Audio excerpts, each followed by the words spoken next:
자, 그리고 어제 당대표 후보자들의 국가와 당 발전을 위한 비전 발표회가 열렸죠. 여기에서 후보들 사이에 정말 견제구가 난무했습니다.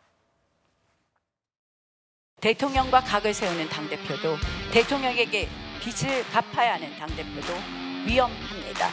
똘똘 뭉쳐서 윤석열 정부 성공시키겠습니다. 당과 대통령이 싸우면요.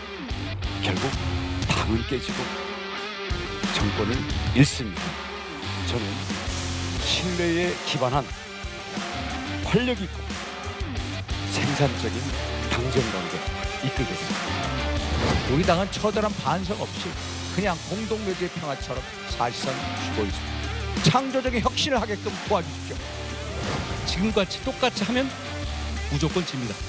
여러분, 지금이 변화의 골든타임입니다. 우리 윤석열 정부를 성공시키고 대한민국을 지키는 방법, 변화입니다.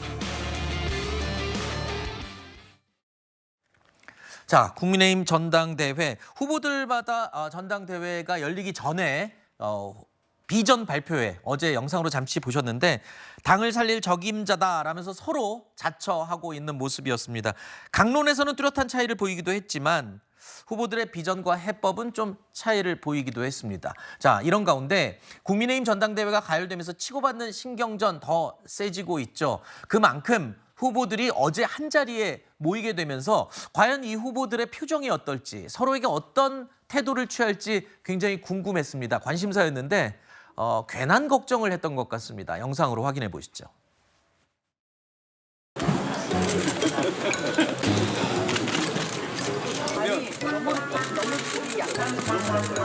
아니 양강구도 맞잖아. 둘이 제일 크고 양강구도 맞다고? 분위기 그렇게 그러지 말고.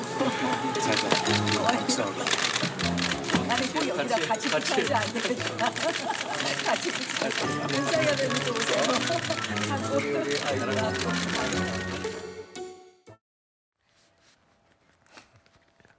다들 웃으시는데 어떤 분들은 화기애애했다. 막 손을 잡고 서로 귓속말하고 그러니까 질투하고 왜 둘이서만 얘기해요? 막 이런 식의 분위기. 어떤 분들은 화기애애했다고 그러고 어떤 분들은 초등학교 반장 선거 같았다고 그러고요. 강전의 변호사님께서 어제 저 자리에 바로 뒷줄에 앉아 계셨다면서요. 네. 어땠어요? 표정하고 분위기가. 네, 제가 국민의힘 전당대회 선관위 위원이어서 네. 바로 지금 후보들 뒷줄에 앉아 있었는데요. 네. 지금 카메라 들어오기 전까지는 사실 굉장히 서로 긴장을 해 있는 모습들이었습니다. 그랬어요? 네, 그러면서 이제 말할 내용을 써놓은 카드 같은 것을 이제 혼자서 보면서 조금 뒷모습만 봐도 뒤통수가 떨리는 것이 느껴진달까요? 네 분이 모두 다 아마도 어제가 첫 번째 행사여서 그렇게 좀 떨렸던 것으로 보이는데 카메라 들어오니까 저렇게 화기애애한 모습 보여주셨던 것이 참 인상적이었고 어제 행사에서는 어제 아침에 비가 굉장히 많이 왔어요. 네. 저희 강서구에 있는 행사장이었는데 그 앞에 지지자분들이 굉장히 많이 오셨습니다. 네.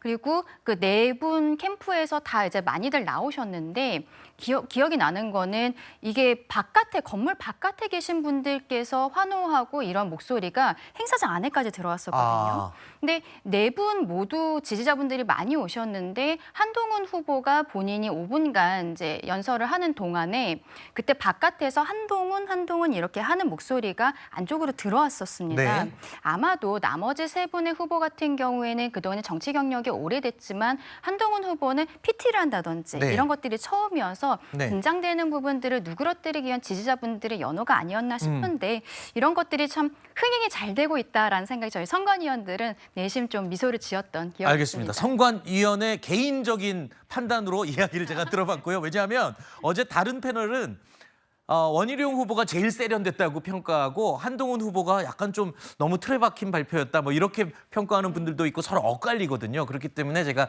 개인 의견으로 얘기를 듣도록 하겠습니다. 자, 조금 전에 보셨죠? 이 카메라 앞에 딱 들어오니까 서로 화기애애하게 웃으면서 손도 잡고 어깨 동무하는 모습. 그런데 글쎄요. 이 카메라가 딱 꺼지고 무대 뒤로 돌아가면서 끝나기 무섭게 분위기가 싹 바뀌고 표정도 바뀌었답니다. 상대를 향해서 또다시 포문을 열었습니다. 우리 당헌 8조에 보면 당과 대통령은 긴밀한 협조를 유지해야 된다라고 돼 있는데 대통령도 선수사 후특검 아닙니까? 그래서 일방적인 주장을 처리하고 처음부터 논의를 다시 해보자. 이것은 소통 부재, 당의 논의의 부재, 그리고 제 개인적인 결론은 경험과 전략의 부재라고 생각합니다. 민주당이 내고 있는 저 무지막지한 특검법을 막기 위해서 어떤 대안을 가지고 있으신지, 어떤 방안을 갖고 계신지, 그냥 지켜보자는 것인지, 9명의 이탈을 막을 수 있다는 것인지, 그 방안을 제가 오히려 묻고 싶습니다. 여러 차례 물었는데 답을 못 하시는 것 같아요. 자, 원희룡 후보와 한동훈 후보 최상병 특검법 제안을 철회해라. 아이 철회할 거면 대안이나 내놔라. 이러면서 아주 날을 세웠습니다. 조금 전에 손잡고 귓속말하던 사이 맞나요?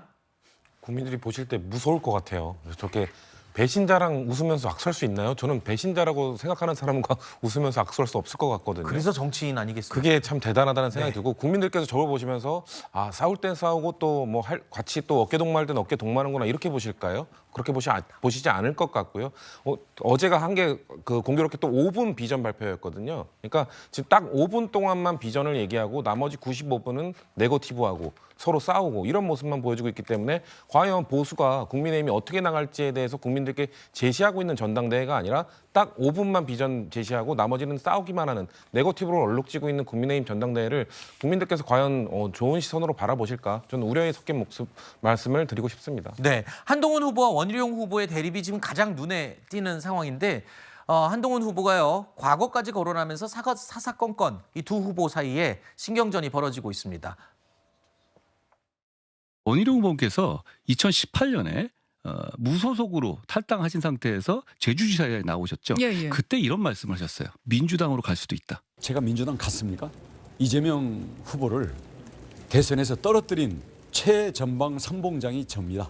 공격이 좀 날이 서 있고 또 서로 그것을 표현하는 그 발언자들이 좀 격하다 그래서 그 문제의 핵심을 또는 문제 자체를 피해가는 것은 그거는 가능하지 않고 우리 당원들이 진실을 알고 그 진실에 걸맞게 판단을 하기 위한 과정이 우리 남아있는 경선 과정이고요. 다른 후보들이 뭐 이렇쿵 저렇쿵 말하는 거에 대해서 제가 하나하나 논평할 필요 있나요? 뭐 그러라고 하시죠. 저는 웬만하면 대응하지 않으려고 합니다. 제가 참겠습니다. 어쨌든 국민의힘 전당대회는 한동훈 대 반한동훈 구도로 대치 전선은 명확하게 형성이 됐습니다. 그리고 이 전선이 갈수록 확대되고 있는 상황인데요. 한동훈 후보가 과거 전당대회 당시에 이렇게 말했었죠. 배신이란 키워드 어떻게 생각하세요? 일종의 공포 마케팅을 하고 계시는 겁니다. 그런 공포 마케팅. 그런데 이게 처음이 아닙니다. 그래요? 지난 3월에 예. 지난 작년 3월에 예. 김기현 대표가 인위적인 지원을 통해 가지고 당대표가 됐었죠. 예. 그 당시에도 탄핵이 되니 누가 되면 탄핵이 되니 누가 배신의 정치니 이런 얘기 그대로 있었어요. 똑같은 레파토리입니다.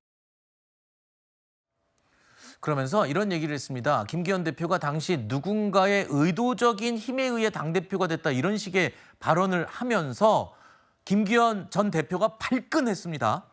전직 당대표까지 이제는 한동훈 후보를 공격하기 시작했어요.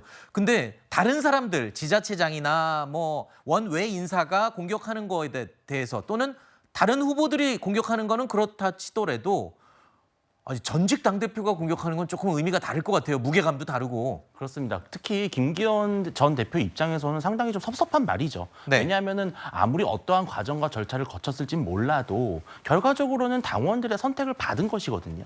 그리고 그 당시에 국민의힘의 분위기는 어떤 것이었냐면은 이준석 전 대표에 대한 어떤 실망과 피로도가 되게 높았고 네. 어쨌든 윤석열 정부가 출범한 지 얼마 되지 않았기 때문에 다음 당대표는 반드시 좀 당정 관계를 협조할 수 있는 그런 당대표를 원했던 것이 또 당심이었어요. 네. 그러한 가운데 이제 김기현 대표 선출이 된 것인데 어떻게 보면은 오늘 그 지금 방금 나왔던 한동훈 후보의 그런 발언이 김기현 전 대표 같은 사람들도 좀 적으로 돌릴 수 있는 거잖아요. 또 어떻게 보면 우회적으로 상당히 대통령을 공격하는 발언일 수도 있는 거거든요. 네. 그래서 저는 한동훈 후보가 이렇게 좀 선을 긋고 하는 것보다는 대부분 많은 사람들을 좀 포섭하는 그러한 정치의 모습을 보이는 게 당원들에게 더 좋지 않을까 그렇게 생각이 듭니다. 알겠습니다. 저 한동훈 후보의 발언은 이틀 전 라디오 한 방송에서 나와서 한 발언이었고요. 김기현 전 대표가 이제 이에 대해서 발끈하는 반응을 보인 것이죠. 한동훈 후보가 궁지에 이렇게 몰리는 공격만 받는 구도가 과연 오히려 더 이 사람들의 관심과 표를 끌게 될지 아니면 아까 말씀하신 대로